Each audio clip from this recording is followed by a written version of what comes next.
You know, trying to find a single grain of black sand on a huge white beach, that's pretty much the challenge of anti-money laundering. Today, we're going to dig into how AI is completely changing the game with something called anomaly detection. For financial firms, this isn't just about best practices, it's a high-stakes legal must-do where getting it wrong has massive consequences. So let's get into how to do it right. And this, right here, this quote gets to the absolute heart of it. This is the question that keeps chief compliance officers staring at the ceiling at 3 a.m. Because a system that isn't effective, well, that's not just a waste of money. It's a direct path to regulatory fines and, a PR nightmare. It's all about building a system that's not just for show, but one that actually stops the bad guys. So, how do you catch a ghost, right? That's the real problem. A rules-based system, it's like a security guard with a really specific checklist. If a transaction ticks a box on that list, boom, it gets flagged. Simple. But AI is different. It's more like a detective who has a real feel for the entire neighborhood. It doesn't just look for known bad behavior. It notices when something just feels off. And that's exactly where the smartest criminals try to hide. Okay, so what does this really mean in practice? Well, instead of just flagging one big transaction, AI can spot these tiny, subtle shifts in a customer's entire pattern of behavior over time. It connects dots that a person could easily miss, revealing whole networks of accounts that look totally innocent on their own. And maybe the most important thing for the folks on the front lines, it cuts through so much of the noise, which means investigators get fewer alerts, but the ones they do get are way, way better. You wouldn't get in a plane if the pilot skipped the pre-flight check, right? Well, the same thing goes for a project this critical. These next 6 items are your absolute non-negotiables. They are the foundation you're going to build everything on. And trust me, skipping even one can lead to a very unpleasant conversation with regulators. Let's run through this list real quick. First, you need at least a year of transaction data. That's the history book you'll use to teach the AI what normal even is. Second, customer segmentation, because a local pizza shop and a multinational company should not look the same. Third, your typology library. This is your catalog of known criminal schemes, and it gives the AI a huge head start. Fourth, a clear escalation threshold, so everyone knows exactly when an alert gets raised. And fifth, this is a big one, you need 2 years of your old SAR filings. This is your secret weapon for teaching the model what real suspicious activity looked like in your institution.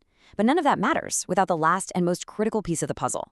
And here it is. This is the point I really want to hammer home. This is not an IT project. It's a compliance tool. The person who is ultimately on the hook for this model's performance has to be in compliance. They're the one who will have to stand in front of a regulator and explain what it caught and, more importantly, what it might have missed. Okay, now that we've got the groundwork laid, we can get into the main event, the 7 steps to actually deploy this system. Think of this as your roadmap from an idea on a whiteboard to a live, working, and defensible program. Step 1, and let's be super clear about this. You have to document your typology library first. Before a single thing is configured, you need a written record of every single criminal pattern you're looking for. This document is basically your legal shield. It's your proof to regulators that you have a deliberate, thought-out strategy. Next up, step 2. This is all about getting your baselines right. You have to teach the model what normal behavior looks like for every single type of customer you have. If you get this part wrong, every single alert the system generates from here on out is going to be flawed. It's the classic garbage in, garbage out problem. Okay, now for the first big test. You run your shiny new model against your own past data, and you ask one simple question. Would it have caught the suspicious activity that we already found and reported? This backtest is your first real proof of concept. It tells you if the model has learned the right lessons before you ever let it touch live data. So you take those backtest results and they become your guide for setting the alert threshold. You're looking for that sweet spot, right? A setting that catches a big chunk of your historical SARs, let's say somewhere in the 80% range, without totally burying your investigators in alerts. And whatever number you land on, you have to write down why. That documentation is absolutely critical. This next step is absolutely 100% crucial. Do not skip this. For 1 full month, you run the new AI system in the background, right alongside your old rules-based system. This isn't just for kicks, it's your final real-world calibration. You get to see exactly what the AI is finding that your rules are missing, and vice versa. This is where you fine-tune the engine before you actually hit the highway. You have to build the fire station before you install the fire alarm. It's that simple.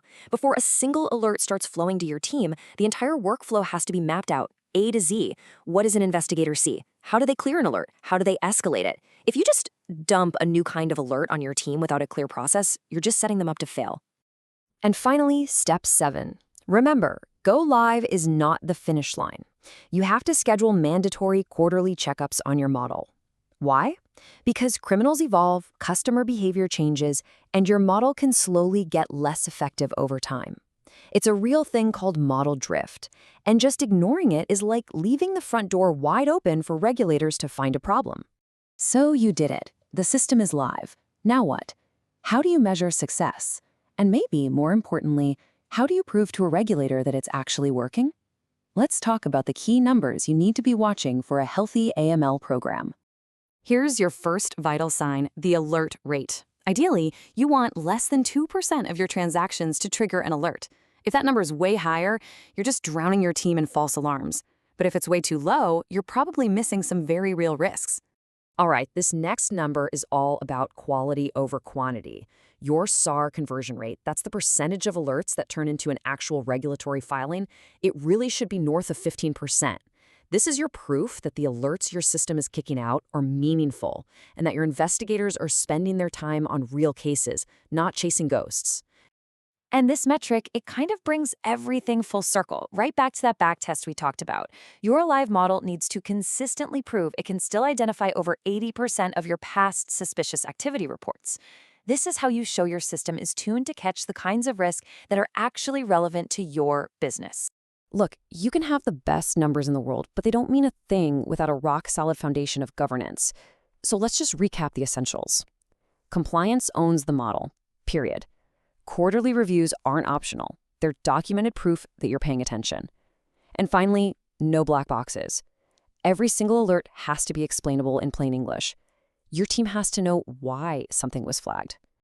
Knowing all the right steps is really only half the battle. Now we have to talk about the landmines. These are the 4 most common mistakes that can completely sink an AML program and get you on a regulator's speed dial for all the wrong reasons. First, deploying without that typology library. You're basically launching a ship with no map and no destination.